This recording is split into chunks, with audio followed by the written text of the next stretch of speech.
ক্রসবিট originals.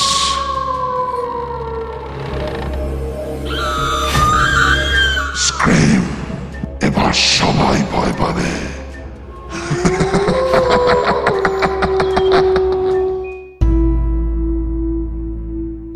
বিতস্তা, তোমার গল্পটিকে মনোনীত করা গেল না। গল্পটি মৌলিক নয়। দিদি, আমি প্রাইজ চাই না, আমার কথাটা আপনারা বিশ্বাস করুন। ক্রসফিট নিয়ে এসেছে এক নতুন ভৌতিক সিরিজ স্ক্রিম। আজকের গল্প ইন্দিরা মুখোপাধ্যায়ের লেখা টিচার প্ল্যান্ট ও গল্পভূত। লেখিকা ইন্দিরা মুখোপাধ্যায় কেমিস্ট্রিতে মাস্টার্স, পূর্ণ সময়ের লেখিকা। উপন্যাস, ছোট গল্প, ভ্রমণ কাহিনী, রম্য রচনা, প্রবন্ধ, ফিচার সবকিছুই লেখেন। প্রথম ছোট গল্প প্রকাশিত হয় দেশ পত্রিকায়।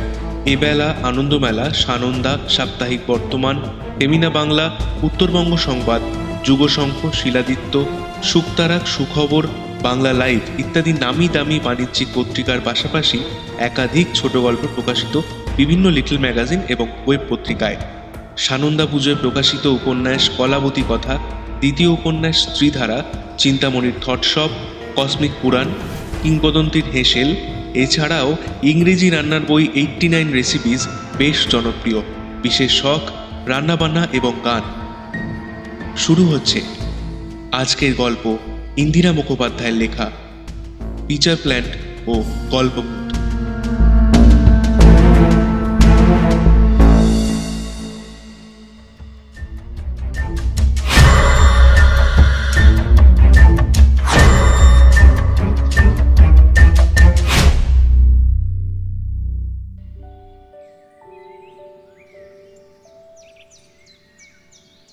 মণিকুন্তলা মেমোরিয়াল গার্লস হাই স্কুলের ছাত্রী বিতস্তা। স্কুলে বাংলা ক্রিয়েটিভ রাইটিং কম্পিটিশন ছিল। টপিক 1000 শব্দে পরিবেশ ও প্রকৃতি বিষয়ক মৌলিক গল্প।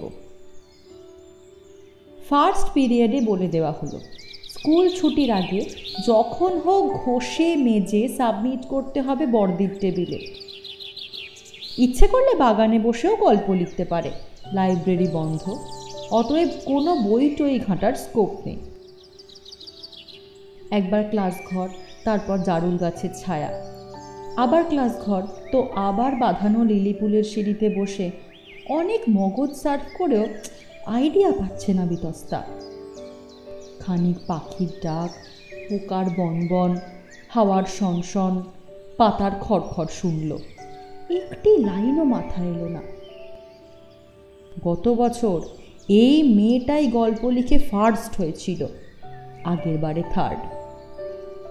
প্রতি বছরই সেরা গল্পের পুরস্কারে নাম বিতস্তা ব্যানার্জির। কলতলায় গিয়ে চোখে মুখে জল দিল, কিন্তু আজ গল্পের কুড়ে ঘরে ঢুকতে তার বড্ড বাধা। গ্রিন হাউসের আনাচে কানাচে সভ্য মাটি মারিয়ে এলো। ক্লাস ঘর থেকে টিচারের ডেস্কের ডাস্টারের আওয়াজ, বটানির যোগমায়াদির চিৎকার, ল্যাবের দিকটা থেকে হাইড্রোজেন সালফাইডের পচা ডিমের গন্ধ। ক্লাস 5-এর দিকটা একটু নিরিবিলি, সেলাই দিদিমণির সঙ্গে নিঃশব্দে ফোঁড় তুলছে মেয়েরা। কিন্তু বিতস্তা গল্পের উঠোনে হোঁচট খেতে খেতে কাবু। হাতের ঘড়ির কিচকিচ শব্দটাও তার বিরক্ত লাগছে। ভাবল পাতাটা জমা দিয়ে আসি।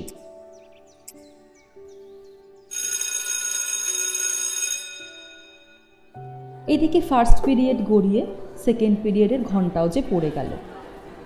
তখন 10 মিনিটের শর্ট ব্রেক। মেয়েরা সব ক্লাস থেকে বেরিয়ে পড়েছে। বিতস্তা একটু নিরিবিলি চাইল। হঠাৎ মনে পড়ল স্কুলের সেই পরিত্যক্ত সেমেটারির কথা। মন্দ নয় জায়গাটা, বেশ নির্জন আর ছায়া ঘেরা। বিতস্তা ছুটতে কাগজ কলম নিয়ে হাজির হলো সেমেটারিতে। পায়ের দুধ সাদা কেটস, মশের সবুজ কার্পেট বেরোলো।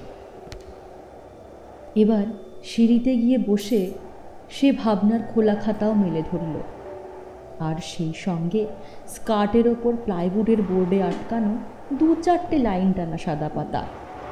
ঠান্ডা ঠান্ডা হাওয়ায় কেমন মাদকতা। অল্পেই ঘুম এসে ভর করল বিতস্তার দু চোখে। স্বপ্নের সিঁড়িতে গল্প শোনার শুরু ঠিক সেইখানে। সেবার ইস্টারের 3 দিনের ছুটির পর সকলে স্কুলে গিয়ে দেখলো গেটটা খুলে দেওয়া রয়েছে, নতুন রং করেছে গেটে। টিফিনের সময় খেলাধুলো সব মাথায় উঠল দিন কয়েক। বিতস্তা গিয়ে মাকে বলল, জানো মা, এই জায়গাটায় একটা ফ্যামিলি সেমেটারি রয়েছে এখনো। মা বললেন, মণিকুন্তলা দেবীর বাবা তো খ্রিস্টান ছিলেন, ওদের পরিবারের সকলের কবরখানা ওইটা। কিছুক্ষণ আগে একটা স্মার্ট শাওয়ার হয়ে গেছে। সেমেটারির সিঁড়ি বেয়ে একটা ছোট্ট মেয়ে ফুল দিল সবচেয়ে উঁচু সমাধির ওপরে। বিতস্তা তখন তন্দ্রা আর নিদ্রার সন্ধিক্ষণে। গল্প লিখবে একটা? আমিও লিখি, আমি বলবো, তুমি শুনবে। এখন লিখো না কিন্তু, তাহলেই আমি চলে যাব। মেয়েটা বিতস্তার কাছে এসে দাঁড়ায়। দু হাতে সেই মিষ্টি মেয়ের ফুলের গন্ধ তখনও ভেসে এলো বিতস্তার নাকে। মেয়েটার কাছে গল্প শুনতে শুনতে কানে এলো কমন রুমে রাখা অর্গানের মিষ্টি আওয়াজ। স্বপ্নের পরত ছিঁড়ে বেরিয়ে এলো বিতস্তার কিছু পরেই। এবার শুরু গল্প লেখার গল্প। যা শুনলো তাই তো লিখতে হবে এক্ষুনি, নয়তো সবই ভুলে যাবে সে। বৃষ্টিতে তুলি ডুবিয়ে যেন 7 রঙা আলপনা আঁকছে কেউ পশ্চিম আকাশে। দুকুল ছাপানো আনন্দে আত্মহারা হয়ে লিখে চলল বিতস্তা। মনের কার্নিশ বেয়ে বৃষ্টির অবিরত ফোটার মতো ধারাপাত। সেমেটারির পেছনটায় কলসপত্রী গাছ আছে গ্রিন হাউসে। টুপটাপ পোকা এসে ধরা দেয় তার গন্ধে। ঝুপ করে বন্ধ হয়ে যায় কলসির ঢাকনা, ফাঁদেই পড়ে যায় পোকাটা। বটানি ক্লাসে মিস তো একদিন দেখাতে নিয়ে গিয়েছিল সবাইকে দল বেঁধে। সেদিন তো বিতস্তা চাক্ষুষ দেখেছিল কলসগুলো, ছোট বড় মাঝারি কলস, লাল ফ্রিলের ঝালর। প্রত্যেক কলসির মুখে যাতে পতঙ্গরা আকৃষ্ট হয়, সঙ্গে আটকানো একটি করে সজীব ঢাকনা। কি অপূর্ব লেগেছিল বিতস্তার। সত্যি সত্যি ঈশ্বরের সৃষ্টির তারিফ করেছিল মনে মনে। বাংলায় যাকে বলে পতঙ্গভুক উদ্ভিদ, ইংরেজিতে পিচার প্ল্যান্ট।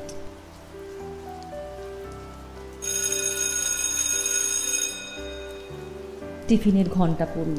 হুঁশি নেই মেয়েটার, কোথা দিয়ে সময় চলে গেছে। ছুটির ঘন্টা পড়ার আগেই শেষ। শব্দ গুনে গেঁথে এডিট করে জমা দিয়েছে বর্দির ঘরে। হাজার শব্দে গল্প প্রতিযোগিতার জন্য একটি বোর্ড গঠন হয়েছে। জুরিরা আছেন হেডমিস্ট্রেস, অ্যাসিস্ট্যান্ট হেডমিস্ট্রেস বেলাদি, বাংলার সিনিয়র মোস্ট টিচার বন্দনাদি, স্কুল কমিটির প্রবীণ সদস্য অমূল্য ভূষণ রায়। যতগুলি লেখা জমা পড়েছে তার মধ্যে সিলেক্টেড শর্টলিস্টে রয়েছে বিতস্তার গল্পটিও। গল্পের নাম আয় বৃষ্টির ঝেঁপে। পড়তে শুরু করলেন বেলাদি। বৃষ্টি সেবার অধরা, ফ্যাকাশে স্কুল মাঠ, ফুটিফাটা মাটি, যেটুকুনি ঘাস ছিল সেটুকুও হলদে। জ্যৈষ্ঠের শুরুতে গোটা 2 কালবৈশাখী হয়েই আষাঢ়ের প্রথম হপ্তায় নিয়ম রক্ষা বর্ষার।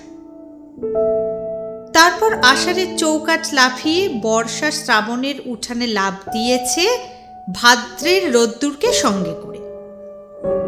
ঠিক জ্যৈষ্ঠে যেমন পাকপাকালির হা বৃষ্টি করে, তেমন জল জল করে পরিত্রাহী রব চাতকের। এদিকে গ্রীষ্মের ছুটির পরেই বৃক্ষরোপণ উৎসবের তোড়জোড়। দস্তুর মতো রিহার্সাল চলছে কমন রুমে। নাচের মেয়েরা নাচ করতে করতে একে একে গাছ পুঁতবে আর গানের মেয়েরা জলঝাড়ি দিয়ে জলদান করবে সেই নতুন গাছের চারায়।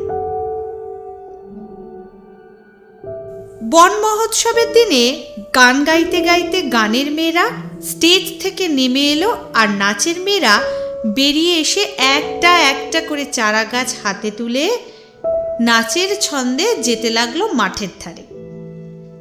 কেউ গ্রিন হাউসের দিকে, কেউ লিলি পুলের পেছনটায় যেখানে কলসপত্রী গাছ আছে, কেউ আবার সেমেটারির পাঁচিলের ধারে। 8টি মেয়ে একে একে চলল। নবম কন্যা গাছ হাতে নিয়ে নাচতে নাচতে চলল তাদের পিছু পিছু। নাচের মেয়েরা নির্ধারিত মাটির গর্তে একটা করে গাছ রেখে আবার 2 হাত জোর করে প্রণাম করল গাছকে, তারপর মাটিতে গড় হয়ে। নবম কন্যাটি গাছ রেখেই কোথায় যেন একটা চলে গেল। সেটি সকলের চোখ এড়িয়ে গেলেও ক্লাস 10-এর একটি মেয়ের চোখ এড়ালো না। সে দেখতে লাগলো মেয়েটা কোথায় যায়। ততক্ষণে সেই কলসপত্রী গাছের কাছে নবম কন্যা গিয়ে বসে পড়ল। আঙুল দিয়ে স্পর্শ করল কলসির মুখ।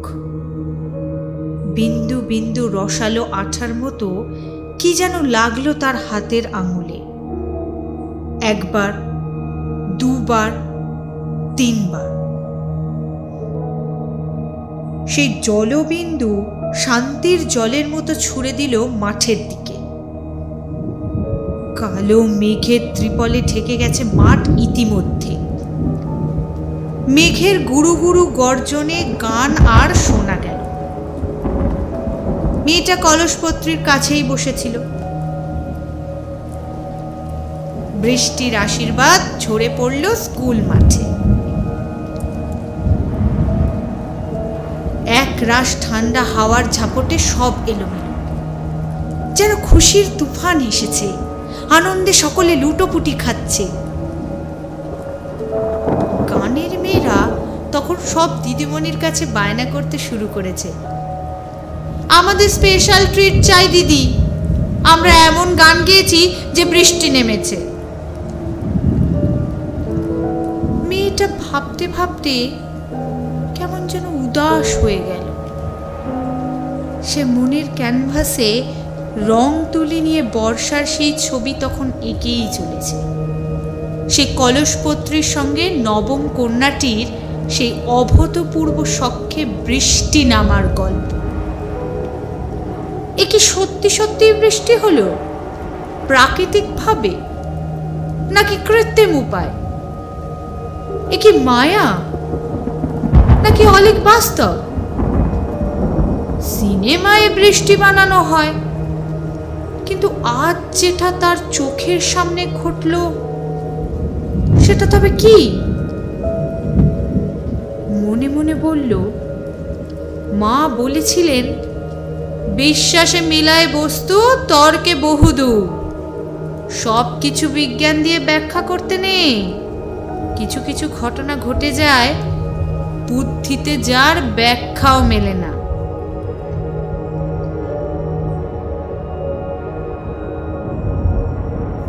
পরদিন বৃষ্টি ভেজা সকালে বর্দি মাঠে এলেন রাউন্ড দিতে। গতকাল নাচের মেয়েরা 8টা পূর্ব নির্ধারিত মাটির গর্তে গাছ রেখেছিল, কিন্তু 8টার জায়গায় 9টা গাছ কেন? মালি বলল সে জানে না। বর্দি ভাবলেন কেউ হয়তো বৃষ্টির সময় লাগিয়েছে। 1ই বাঁচুক 2ই বাঁচুক, সবকটি চারাই লেগেছে। শ্রাবণেই বর্ষা এসে মেয়েদের বৃক্ষরোপণের উৎসাহে সাড়া দিয়েছে।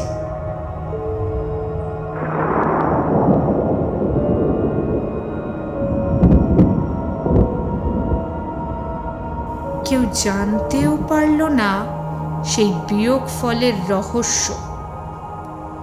একমাত্র ক্লাস 10-এর মেয়েটা ছাড়া।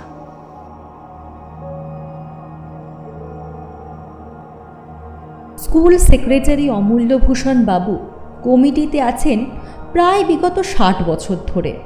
ওনার স্ত্রীও ছিলেন এই স্কুলেরই শিক্ষিকা। তিনি আজ বেঁচে নেই।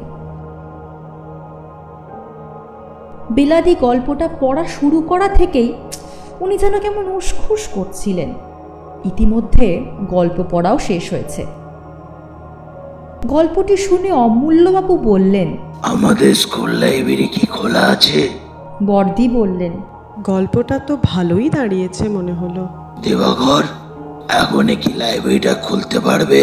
কেন, লাইব্রেরিতে কি আছে? আমাদের স্কুল লাইব্রেরি আর্কাইভে এই যাবৎকালে প্রতি বছরে স্কুল ম্যাগাজিন মৃত্তিকার যতগুলো ইস্যু বেরিয়েছে সেইগুলো একবার নিয়ে আসো দেখিনি। অমূল্যবাবু স্মৃতিশক্তি কিন্তু খুব প্রখর। আজ থেকে 50 বছর আগে মল্লিকা সরকার নামে আমাদের স্কুলের একটি মেয়ে স্কুল ম্যাগাজিন মৃত্তিকাতে হুবহু এমন একটি গল্প লিখেছিল। আমার বাড়িতে এই মৃত্তিকার কপিটা সযত্নে তুলে রাখা আছে, কারণ আপনারা তো জানেনই আমার স্ত্রী অনিমা মানে এই স্কুলে ইতিহাসের টিচার অকাল প্রয়াণে ওর স্মৃতিচারণেই একটি প্রতিবেদন এই সংখ্যায় বেরিয়েছিল। তাই আমি প্রায় এই বইখানি আমার বইয়ের আলমারি থেকে বার করে পড়ি। আর মল্লিকা সরকারের গল্পটিও মন দিয়ে পড়েছি। যে দেবাকর, ওই আলমারি থেকে 1961 সালে প্রকাশিত বইটি বার করে নিয়ে এসো তো। গল্পের নাম মাটির গানে, লিখেছেন মল্লিকা সরকার। নিচে মল্লিকার একটি সাদা কালো ছবি, পরের পাতায় অনিমা রায়ের অবিচুয়ারি। বেলাদে বিতস্তার ম্যানাস্ক্রিপ্ট আর মল্লিকার গল্প সম্বলিত মৃত্তিকাখানি নিয়ে বাড়ি চললেন। বর্দি ওনার উপরই ভর দিয়েছেন, দুটো গল্প ভালো করে পড়ে দেখে তবেই বিতস্তাকে ডাকা হবে। পরদিন বিতস্তার ক্লাস চলছে। মালি বলে গেল, বিতস্তা ব্যানার্জি, বর্দির অফিসে এক্ষুনি আসতে হবে। বিতস্তার বেস্ট ফ্রেন্ড অনুশ্রী ফিসফিস করে বলল, শিগগিরই 4 ঋতু, আবার ফার্স্ট হয়েছিস, দেখ কি। থামবি বলে মিসকে বলার পরে বিতস্তা ক্লাসরুম থেকে বেরিয়ে এলো।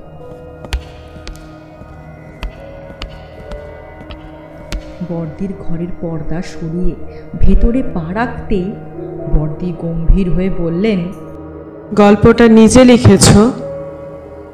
সত্যি কথা বলবে কিন্তু। দিদি, তার মানে? আমি তো প্রতিবার স্কুলে লিখি, আপনি জানেন। এবারেও তো লিখেছি নিজেই। বর্দি ওর সামনে পুরনো মৃত্তিকার কপিটি ধরে বললেন, এখানে মল্লিকা নামের মেয়েটির গল্প আর তোমার গল্পের প্লট এক যে, এটা কি করে হয়? এ বই আমি কখনো চোখেই দেখিনি। এ তো অনেক পুরনো বই দিদি। বিতস্তার দু চোখে তখন বৃষ্টি নেমেছে, সেদিনের বৃক্ষরোপণের উৎসবের দিনের মতো। বর্দি বললেন, কাঁদছ কেন? গল্পটা কি তুমি আগে পড়েছিলে? না দিদি, কোনো দিনও পড়িনি। কিন্তু কিন্তু কি বিতস্তা, বলো আমায়। ওই প্রতিযোগিতার দিন আমি ওই কবরখানার মধ্যে নিরিবিলিতে বসে আমার গল্প লেখার চেষ্টা করছিলাম মাত্র। বলে স্বপ্নের ঘটনাটা বিস্তারিত বলে ফেলল বর্দিকে। বেলাদি হন্তদন্ত হয়ে ঢুকেছেন মল্লিকার গল্পের জেরক্সটি নিয়ে। বিতস্তা মল্লিকার গল্প মাটির গানেতে চোখ রেখেই লেখার নিচে দেখল মল্লিকার পাসপোর্ট সাইজের সাদা কালো ছবি। কিন্তু এই মেয়েকেই সেদিন সেমিটারিতে বসে স্বপ্নে দেখেছে বিতস্তা। তাকে তো গল্পের প্লট সেই দিয়েছিল। হাউ হাউ করে ডুকরে কেঁদে উঠল সে। বেলাদি বিতস্তাকে শান্ত করে বললেন, কেঁদো না বিতস্তা, কেঁদো না। সব কিছুর বুদ্ধিতে ব্যাখ্যা মেলে না মা। এই মল্লিকা আমাদের স্কুলের গর্ব। মাধ্যমিকে ফার্স্ট হয়েছিল। পরের বছর অ্যানুয়াল স্পোর্টসে কবাডি খেলতে গিয়ে মাথায় ভয়ানক চোট পেল মেয়েটা। তাকে ওই সেমেটারির নিরিবিলিতে নিয়ে যাওয়া হয়। সেখানেই সে মারা গেল ডাক্তার আসার আগেই। স্কুল তার প্রাণ ছিল, তাই সেখানে তার অতৃপ্ত আত্মা এখনো ঘুরে বেড়ায়। সেই কারণেই ওই জায়গাটা এতদিন বন্ধ ছিল। বর্দি, বর্দি, ওকে ছেড়ে দিন। অনেক তো হলো এই গল্প নিয়ে। চলো বিতস্তা, আজ তোমাকে বাড়ি দিয়ে আসি।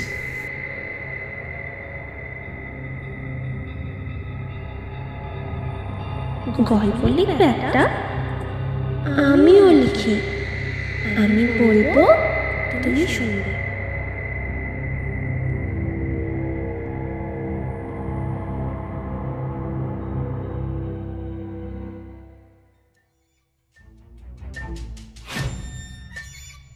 শেষ হলো আজকের গল্প ইন্দিরা মুখোপাধ্যায়ের লেখা টিচার প্ল্যান্ট ও গল্পভূত। আপনাদের কেমন লাগলো সেটা অবশ্যই আমাদের কমেন্ট করে জানান। আর গল্প ভালো লাগলে লাইক করুন, শেয়ার করে দিন সবার কাছে। এরকম আরও অনেক ভৌতিক গল্প নিয়ে হাজির হব আপনাদের কাছে। তার মধ্যে কিছু নিজেদের লেখা গল্প থাকবে, আর সাহিত্য জগৎ থেকে তুলে ধরা কিছু গল্প থাকবে। যদি আপনাদের নিজস্ব লেখা কোনো গল্প থাকে তাহলে আমাদের পাঠাতে পারেন আমাদের অফিসিয়াল ফেসবুক পেজে মেসেজ করে। ভালো থাকবেন, সুস্থ থাকবেন। তো দেখা হচ্ছে নেক্সট স্ক্রিম স্যাটারডেতে।